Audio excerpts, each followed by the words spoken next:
There are various documents that you will need to create when managing a project.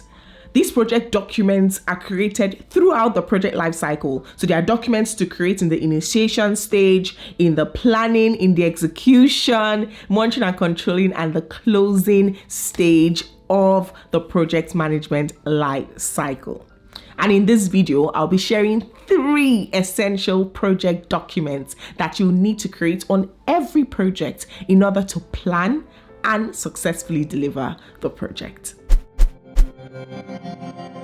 Hey there, welcome back to my channel. If you're new here, hey, if you're a subscriber, thank you so much for supporting me on this journey. My name is Ogaga Johnson, and I help emerging and established project professionals to start and advance their careers in project management. And on this channel, I share everything about a career in project management, including life lessons from my project management business and career. So if you're interested in project management, whether in growing or launching your project management career, then click on the subscribe button and let's learn together. So let's go right into this video. There are 3 essential documents I'll be talking about today. I'll be walking you through them. So I will first of all talk about why they're important, what the document is used for, what they contain, and then I'll walk you through a live example of what these documents look like. So the first document we'll be looking at is the project schedule.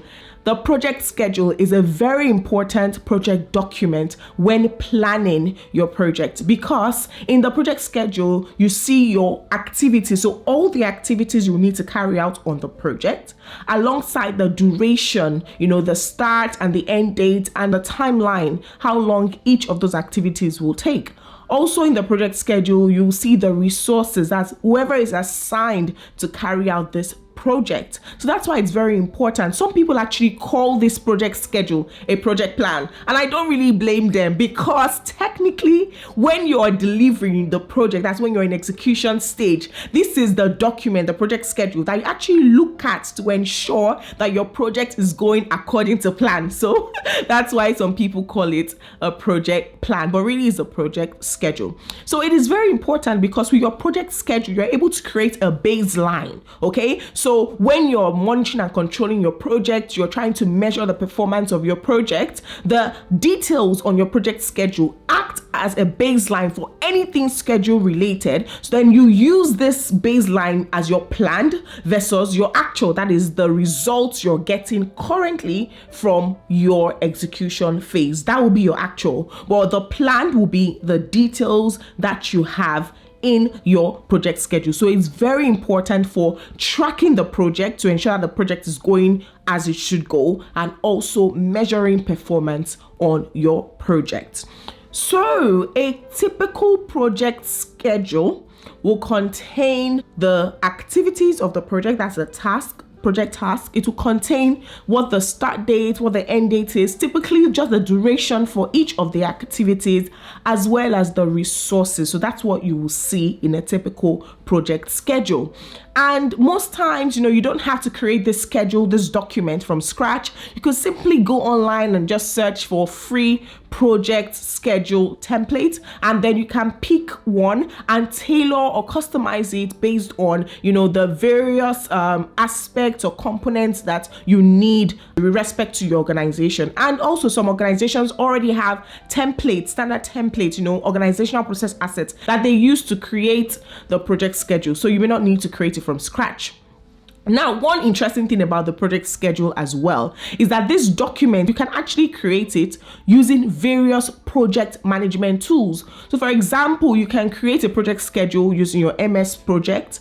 You can use your Jira to create a project schedule. If you are, doing your project in an agile methodology, you use it to create your backlog. Okay, you can create your project schedule using Smartsheet as well. So these tools you can use to help you create your project schedule, or you can use a good old Excel to create your project schedule. So I'm going to walk you through a live example of a project schedule that I created. Okay, I'll show you the template, and I use Excel. Initially, I got this template online, and then I customized it to what I wanted to use based on what I use within my own organization. So come on. All right, so we are looking at the project schedule template. As you can see, the first thing that you see on here is the project title. You see the project title, you see the project manager, the start date for the entire project, okay? So this is called like the administrative headline, okay? And it just basically helps so that anyone who sees this document is aware of, okay, this project schedule is for X project and is managed by this project manager, and this is the start date and this is the duration of the project. And then next, this is your WBS stands for work breakdown structure. So this just shows that this is, the index, just call it like number 1, number 2, for your project. Then see your task name, which is like the activities of the project really. So for example, you're seeing an example here that these are the various activities for the project, various tasks. And then the next column you're seeing assigned to. So basically you write the names, like for example, assigned to Ade, assigned to Ogaga, you see this is where you write who these activities or these tasks are assigned to. Then also your start and end date, so you put it there, and then your duration in days. So let's say the project charter activity to develop it, maybe it will take 8 days. Okay, so you put it there 8. I don't need to write days behind it because I've already put that it's in days. So this is the typical project schedule. It's very easy to create, like you can see, and this is Excel, using Excel to create it. You can use various other project management tools, but you can also use Excel, and this is an example of a project schedule. So next time you need to work on your project and to create a project schedule, don't be afraid to create it. It's very easy to create it, and these are just the essential sections that you need for your project schedule. Number 2, project budget. The project budget is an essential document that you should have. So you should create a project budget document for any project you're delivering, because it helps you to plan how much your project will cost so that you can ensure that the funds needed for your project throughout the project duration is available. Also, just like the project schedule, it helps you to create a baseline when you're monitoring and controlling the project, when you're tracking the project, and also during the measurements when you're checking how the project is performing. Your project budget will serve as the baseline. So during the course of your project, while you're executing, you decide to do a performance measurement, and then you tell yourself, this project is 50%, into the project. That's how far we have gone in our delivery, 50%. And at 50%, we have already spent $50 million. Now the entire project costs $70 million. So if at halfway mark, I've spent $50 million already, it means I only have $20 million for the remaining 50%. So having your project budget helps you to do those performance measurements. It gives you a baseline where you can actually calculate how much your entire project will cost. One way of calculating it is by calculating what cost will each activity incur, and then do a estimation of each of the activities. And when you're finished doing that, then you aggregate, all the costs that you have calculated to give you the total cost. That's the most accurate and detailed way to calculate your project budget, to check that you still have enough money to complete the project at the various stages of your project while delivering it. So let's go right in to look at a live example of the project budget. So I'm using a similar template with the project schedule, and that's because I want to show the similarities between a project budget template and a project schedule. So if you notice, this is the same template, with the administrative header, so that anyone who picks up this project budget document will know that, okay, this is for project X with project manager, this, with a start date and the duration. Now, this part is the exact same thing we saw in the project schedule document that we just went through. The only thing is I've added these sections that I've highlighted now, which show the human and physical resources. So here, our resources are divided normally into two, human and physical resources. So as explained earlier, for each of these activities, what you need to do is to determine how much each activity will cost and what the So you have the cost estimate for each activity and you have the duration. Okay, so like we said for the project charter, it will be Ade, assigned to Ade. So that's the human resource. So we need to see how many hours will Ade work. So let's say Ade says 8 hours. That's perfect. And Ade's rate is $100. So you see, we're doing $100 for Ade for 8 hours. Now, what physical resources will Ade need? Let's say Ade says, I need to rent an office space so that I can work for 8 hours. So you need only an office space for 1 day. So you have put the duration there, 1 day. And then how long, how much? So you said you need an office space, right? So we say office space, that's the item. All right, okay, office space. So that's there, and you need it for 1 day. So the quantity is 1. And what's the cost estimate for 1 day? We said it is $1,000. Okay, perfect. So we have office space for $1,000 for 1 day. And we have 8 hours, and it's charging $100. Remember, we said $100 for a day. Now, next thing is, okay, what's the subtotal? So 8 times $100. So the subtotal is $800 is how much we'll pay a day. And then for the office space, 1 times 1,000. So that's $1,000.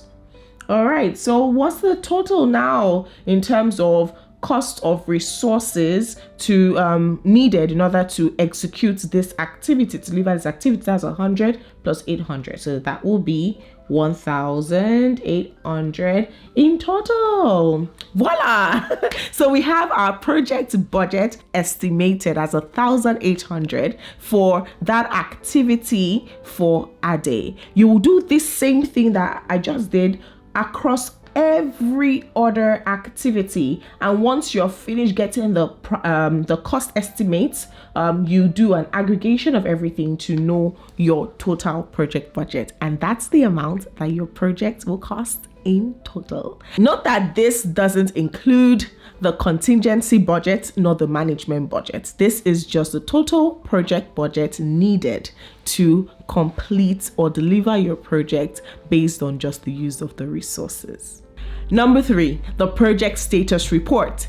This is another document that you will need to create when managing a project. It's essential.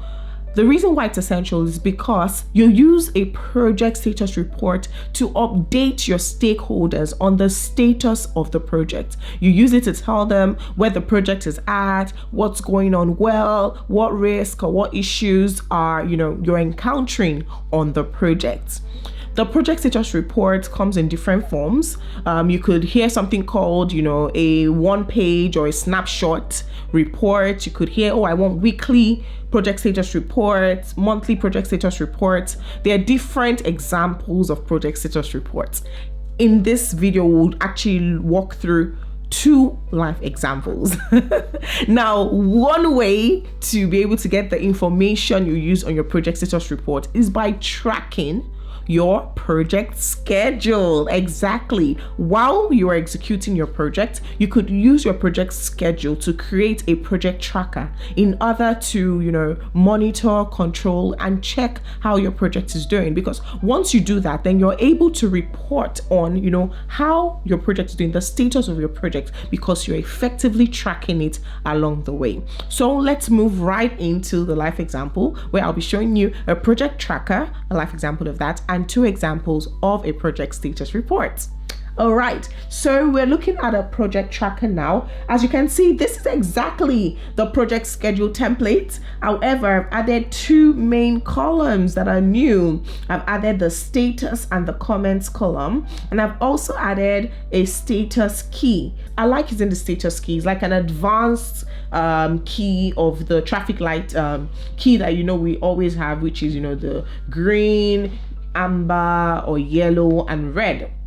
So I like using not started, on track, delayed, on hold, and complete as my status key when managing projects. Okay, and this is like my favorite part because I'm an expert in creating project delivery frameworks, and one of the things I create very well is the tracker and the different frameworks that you can use to effectively monitor and track your projects so that your project successfully delivered on time. This is one of my expertise, so I'm excited about this section. One of my exes is also doing reports, so I'm really excited about this section. All right, so let's continue. So remember, Ade is assigned to project charter, Ogaga is assigned to research. So as the project is going on, it's already the start date, you've gone in and you realize, okay, yeah, Ade has finished, duration was 8 hours, 1 day. So you can then, what I do, I just copy, Control C, you copy these, and my status for Ade is complete, because he has finished this. So I just put it here, complete. And let's say the research, is going on, I'm doing it, it's on track. Okay, nothing, we have no issues with it, is going on as planned, so I put on track. Then we look at the projections. It's going on, but right now it's a bit delayed because it's meant to finish in 2 days, but we have not even completed 50% of what needs to be done, and it needs to be complete by in 2 days. So it's a bit delayed. So it's in progress, it's going on, but it's delayed. It's not on track, it's delayed based on where it is now. It doesn't mean at the end of the day you may not finish it in 2 days, you may still finish it in 2 days, but right now the status is that it's delayed.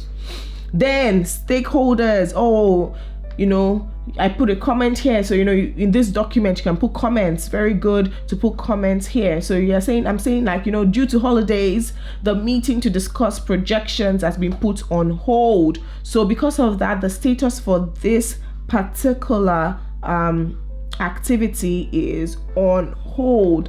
It means that it was meant to hold last week, but holidays happened, no one was available, so that meeting has been put on hold. So that's on hold. So once you have your status key here, you can then take it and use it to update your status here and put relevant comments. So for example, if I look at your project tracker, right, let's say I'm a stakeholder, I'm the project sponsor, and I see on hold, I may want to know, okay, why is this on hold? So your comments here will actually be able to tell me why.